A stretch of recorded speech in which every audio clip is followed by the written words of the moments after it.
Yeah, I know, but that we're on him for that. Yes. Anything down here, like Charlie. There's like one of those.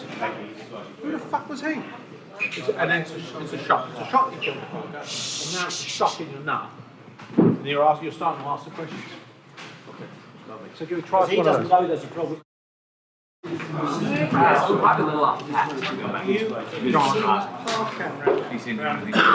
doesn't feel like it's here at the moment.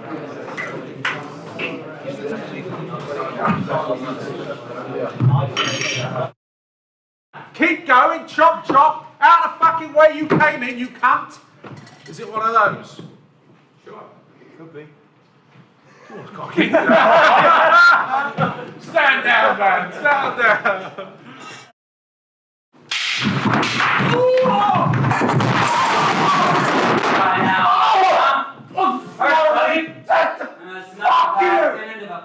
Fucking wedge. Fuck you! What are you looking for? Your balls or a home run? If you're not going out the way you came in, talking to me like you know the laws of the jungle, was it?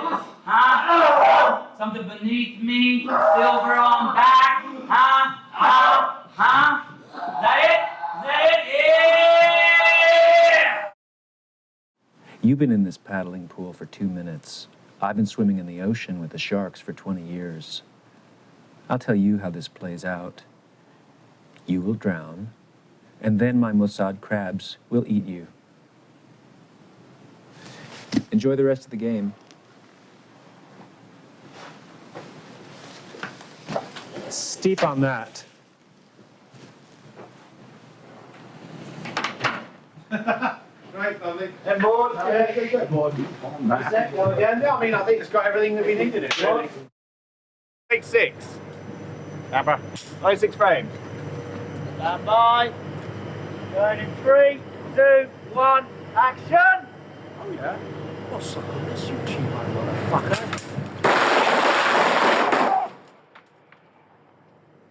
Got it? Got it! Fancy a boiled sweet? Nah. Suit yourself? Rosalind, don't be alarmed, but you're going to be coming with me until I can resolve these issues with your husband. I'm not going anywhere. You know how it is. You either come with me, or Tony here, he's going to make you come with me. I'm not sure that's how it works at all. You're in my office, under my roof. It's not your position for Tony to do anything other than to fuck off back from whence he came. I see why Mickey married you. Tony.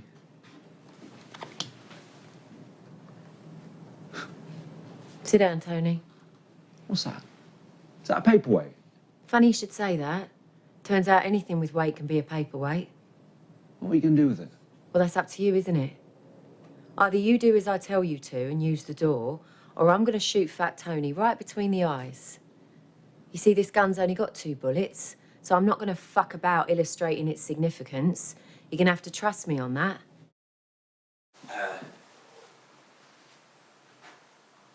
So the toddlers spray the car with bullets. They think they've got Michael, but all they've got is 2 dead Russians.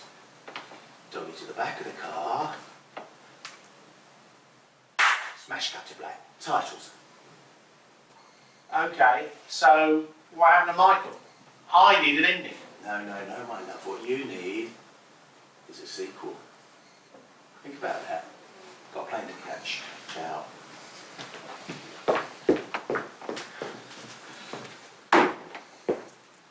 End. Cottage. The end. Down, cut. You've got 30 seconds.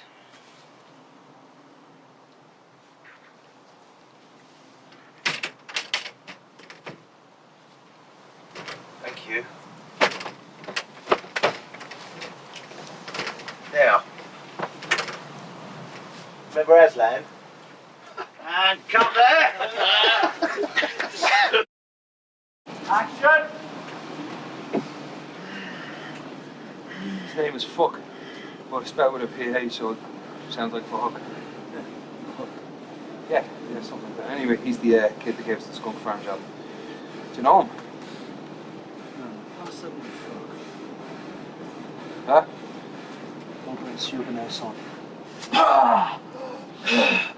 The location. Anyone here?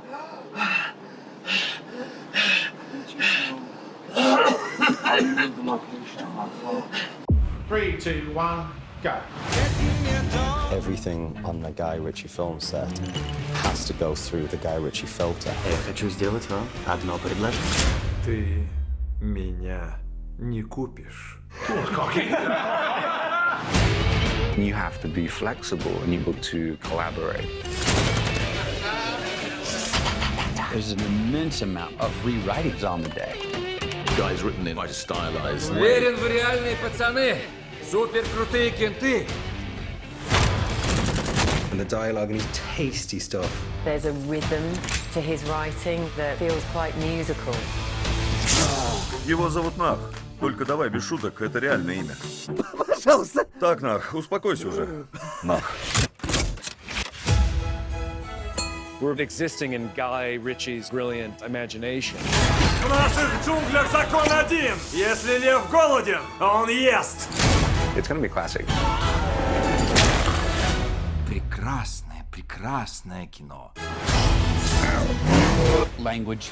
Зелень Англии родной. Punch. Wit. Давайте, жги, и посмешнее. Humor. У нас маленькая неприятность. Звучит как большая неприятность. Если быть точным, смерть.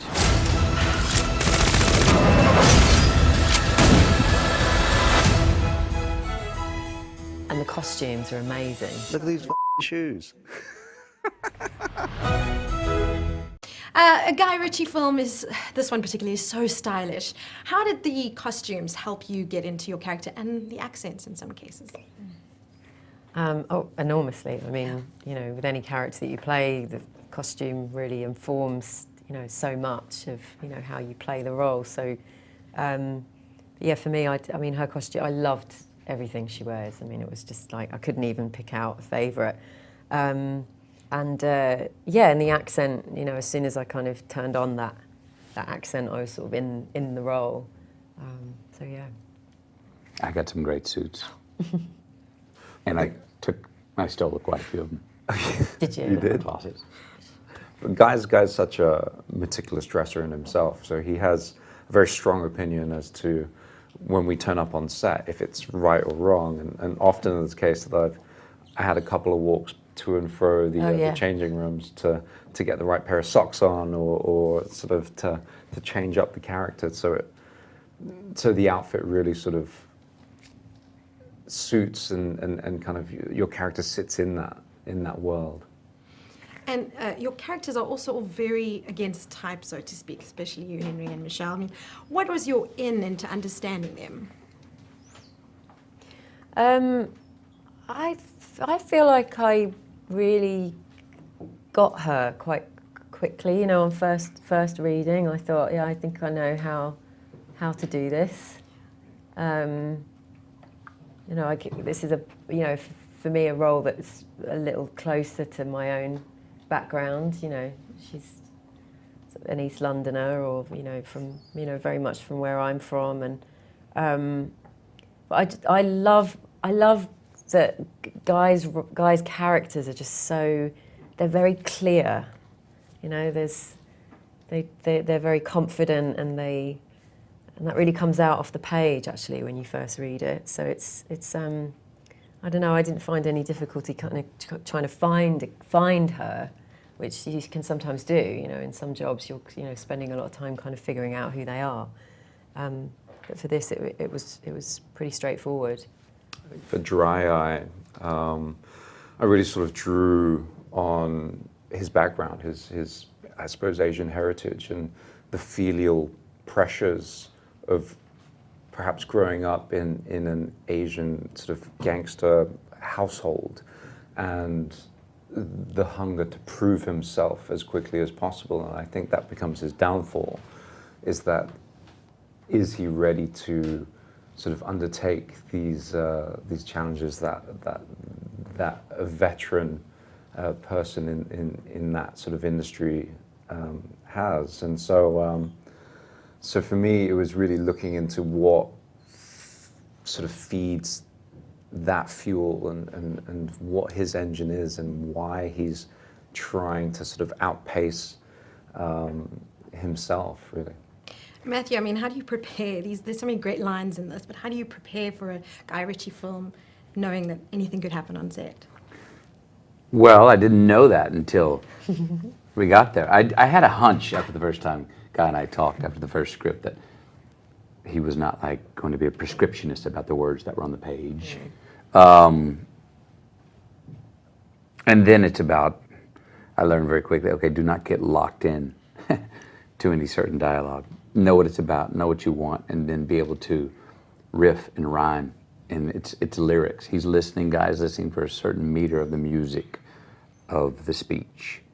Now, mind you, I'm the lone American in the story, but there's a meter to the speech and a meter to the words, and there's not a lot of mincing of words. It's not big on a lot of adjectives and adverbs. Wants to get to the point very quickly.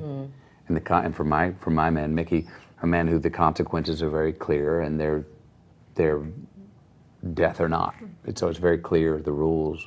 So I just got very comfortable in that place. It was not a man with a lot of, Mickey's not a man with a lot of, wouldn't talk like I'm talking right now, wouldn't stutter, wouldn't have put pauses. And there's no wasted movement or wasted words with Mickey. And then it's just about dancing. Meaning not literally dancing, but the agility to have Guy come up with an idea here in the middle of this take, listening to it and going, that's a great idea, and doing it without preparation. Charlie, how do you prepare for going into a Guy Ritchie film knowing that, you know, anything can happen on set? Just try to do your homework as you would any other film, and be prepared that you're going to have to throw it all out of the window and go back to the drawing board and trust Guy.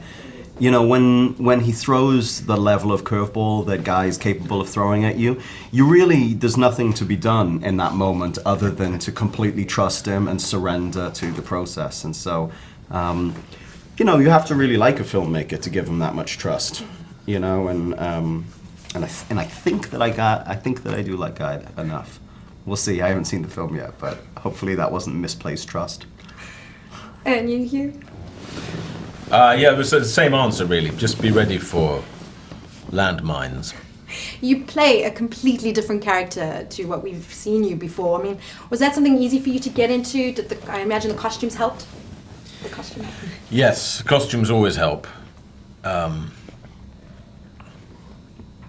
Yeah, but I do, you know, I know some of these private investigators who work for big tabloid papers. I had some lunches with them, and things rubbed off, you know, even if it was a jacket or a pair of glasses or a little bit of a tone of voice. Yeah. And a specific accent as well. Yeah, when I say tone of voice, I think that's what I mean. Yeah. And learning the lines for a Guy Ritchie film, I mean, how do you prepare for that, knowing that you can't just say them anyway, I guess? I mean, there's very colourful lines of dialogue. Well, spending a lot of time with Guy helps a lot with that. You know, Guy, sort of speaks the way he writes often. And so, you know, it can be quite infectious, and you get sort of that rhythm playing with him a lot. You know, you don't want to get too, like we said earlier, you don't want to get too married to the lines, because he'll often do some pretty dramatic rewriting on the day. But so it's really just sort of getting that rhythm, you know. And it's very much a film within a film as well, you know, that idea of playing around with it. How much did you enjoy going through that, being that person who presents a script, you know, and his idea is there on paper? Yeah, it was an interesting new aspect of the character. He wasn't just this private investigator, but he also loved something. What he loved was movies. I always thought that his favourite movies would have been from the kind of 60s, 70s. It would have been Francis Ford Coppola, it would have been Martin Scorsese, and I think it would have been Fellini and people like that. So I dressed kind of a little bit as Fellini in the film. And Guy Ritchie himself, though, said that this was sort of a return, or he wanted to return to his roots. What makes this a typical Guy Ritchie film, would you say?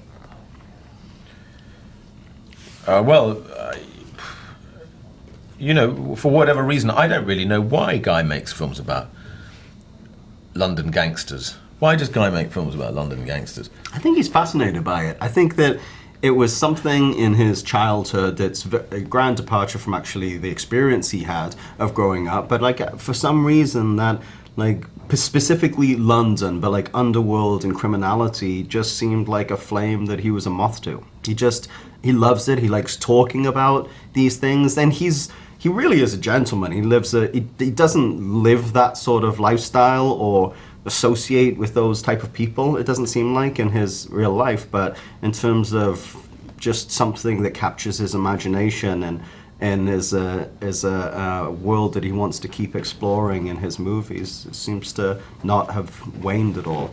It just seems like he's really just turned on by setting stories, you know, against that backdrop. Well, it's a lot of fun, so thank you so much. Really enjoyed that. Thank Have a great you. one. Good to see you.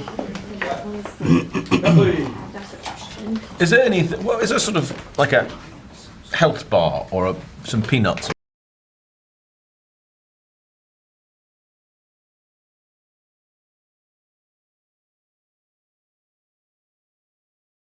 Yeah, which you know, for those of us with women in our lives, it's mostly true. She's when I say consigliere, she's, you know, similar to the relationship I have with my wife. I'll make the final call, the final decision, but I sure want to run it by her before I do that, because she sees some things from afar.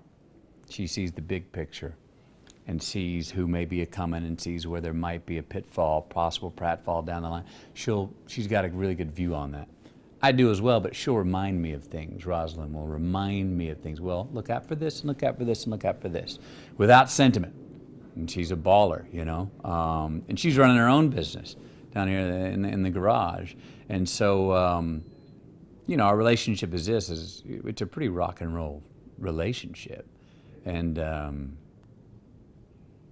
yeah, she's my last person I go to check in with. And she's my confidant. If there's anybody I can really 100% trust, it's her. And then after that, it'd be Ray. But if there's anyone that I 100% put my trust in, it's actually the keenest cat of them all, which is Rosalind.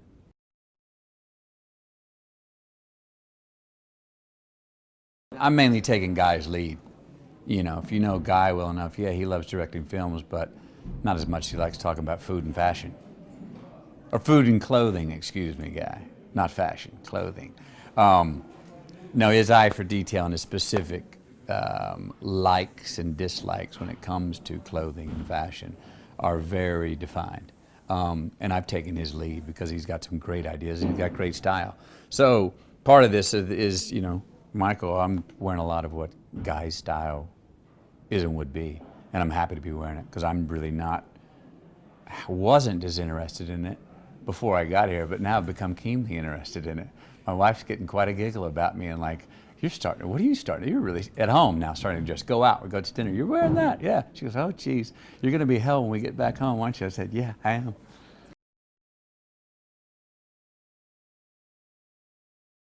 I think it's fun. For me, I think it's the long joke. You're going to have some one-liners in this where you're going to be like, whoa, rewind that, man. What did he just say? What a wicked way to undress somebody verbally. You know, what an original way to put someone in their place. But at the same time, you have the long joke, which for me is the juxtaposition.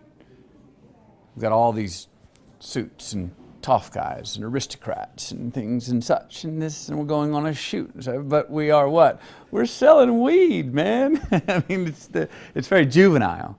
But yet it's a very legitimate business being run by adults who are very smart, and there are heavy-duty consequences in it. It's not you're at the corner of 11th and 11th Street stealing some weed movie.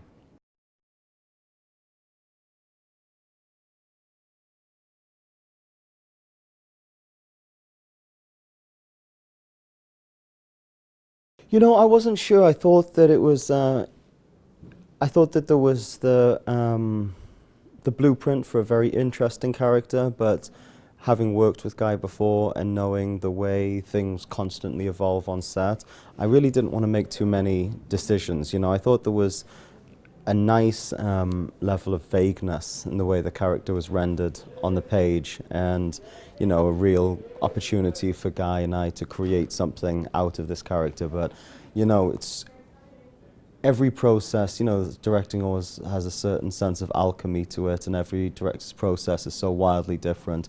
And Guy's is very orientated to his impulse on the day, you know, and so it's essential to come in ready to play and explore for the first a couple of weeks while the character's being established, because that's when the lion's share of the work's going to be done.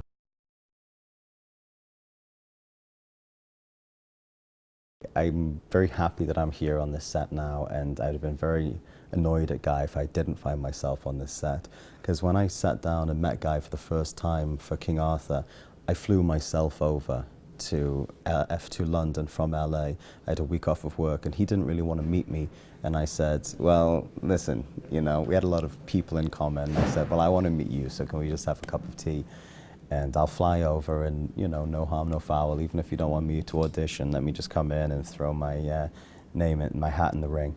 And so I came over, and we had a lovely time. We ended up sitting for 3 hours, and we didn't talk for 1 minute about King Arthur, but we talked for about 2.5 hours about the California marijuana business. And I realized now, when I read this script, that he was just doing research. He realized I knew a little bit about this world just from being on the periphery of it and knowing people that, you know, were very involved in that world. And so I was a good research resource for him in the infancy of this project. So I felt, you know, I felt like I earned my place on this set from you know, from sharing my knowledge about that world with him.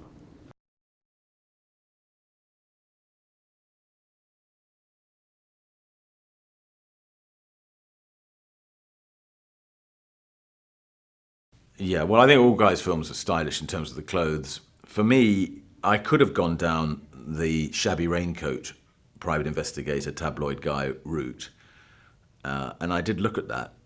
But I thought it would be more interesting to come at it sideways, and because my character is mad about films, and particularly sort of 1960s films, 1970s films, I thought that he might have based his wardrobe a bit on Francis Ford Coppola or Jean-Luc Godard or people like that, and that's the way I came into it.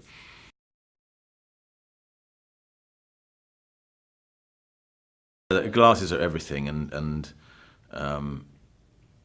we found this pair that were kind of Ray-Bans but with slightly red tinted lenses, and then the whole oxblood theme started, and I'm wearing an oxblood jacket and oxblood little boots. I'm thoroughly repulsive.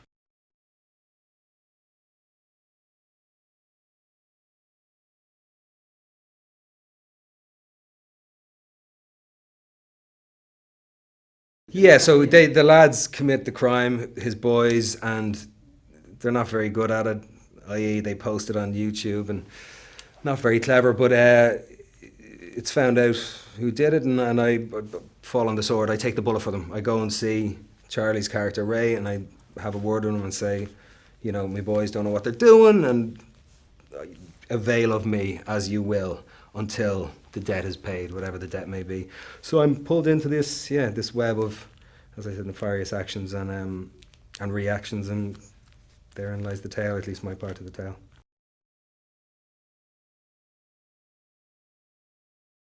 For me, Guy Ritchie film, you know, apart from the aesthetic, you know, or the world in which the story takes place, particularly in reference to London tales, but it's all in the script, you know, because I know he has a huge part in the construction of the script and the dialogue, and he's even coming up with bits and pieces today. Not that I've been on the set, but the few times I walked by the set and I heard him, you know, suggest a couple of lines of dialogue that aren't written in the script. They're all, of course, in absolute continuity with the sensibility that's being demonstrated, that's, you know, that's on the pages, and it's tasty stuff. It's really, really tasty stuff. Like, I remember the first film of his, like many others that I saw, was Lock, Stock, And just the riff, it's just like jazz, you know, just jazz and everyone kind of bouncing off each other and, you know, yeah, all these different notes being hit simultaneously.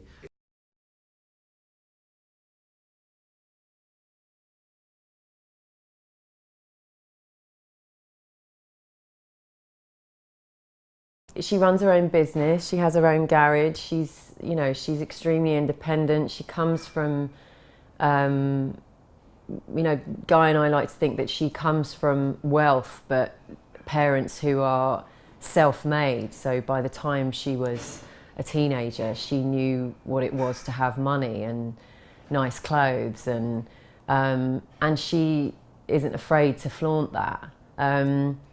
But she isn't just the trophy wife of a gangster, you know, which is quite refreshing to see one of these characters in a character like Rosalind in a film like this.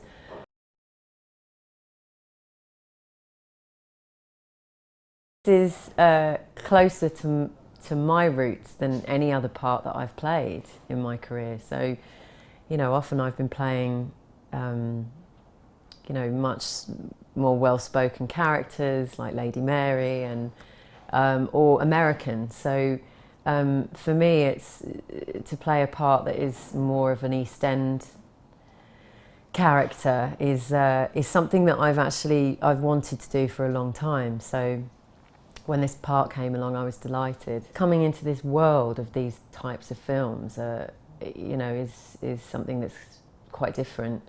And the costumes are amazing. I mean, you know, to get into these kind of clothes, you know, for me, it's, I love it.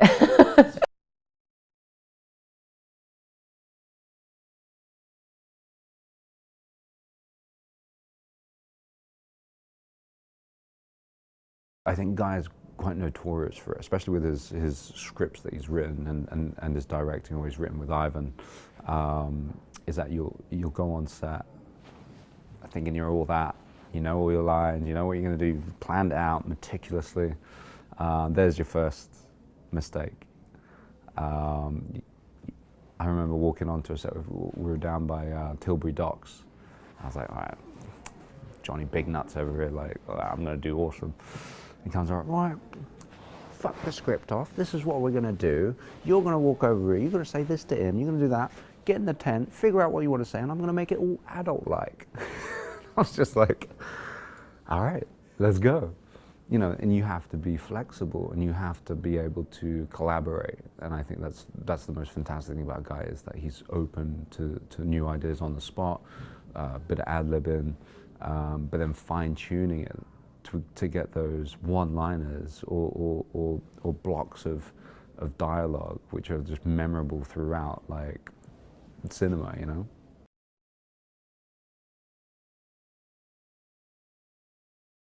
I wasn't, you know, this is the first time that I've been able to drop like F-bombs and C-bombs and do it with venom, you know, and it's really therapeutic. I'm not gonna lie. And I think there's a couple by the canal, that time that we were filming the canal, where I turned around, I was like, and Guy's like, "Cut, you really enjoyed that, didn't you?" I was like, a little too much.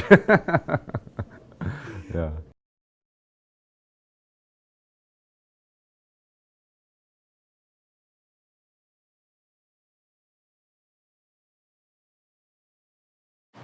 Guy does this thing called a black box rehearsal, which is very, very early on in the process, where rather than just having a table read, you're sort of up on your feet with props and sets and a whole camera crew, and you've got your lines on teleprompters, and you know, and it's both a way, I think, of breaking the ice, getting used to the crew, getting used to sort of just being on your feet with something. It was challenging for me, to be honest, because I was very early on, I was in a very kind of embryonic place in my process where I hadn't yet made any choices for the character. So it was a bit, for me, sort of cart before the horse, where everything was still just an outline that hadn't been filled in and nothing had really clicked for me. So if anything, I learned during the black box, sort of how far I was from knowing which limb to go out on.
I'd like to thank the Russian audience for making and appreciating The Gentleman.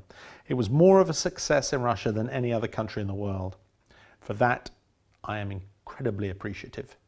I'd like to thank the exhibitors and the distributors and everyone else that was involved in making that film such a success. Now we have a new one for you, Wrath of Man, starring Jason Statham. No one knows of this film yet, so I'm telling my Russian friends first. It's a dark action revenge thriller. Jason Statham, as you've never seen him before. I hope you enjoy it. Thank you, Russians.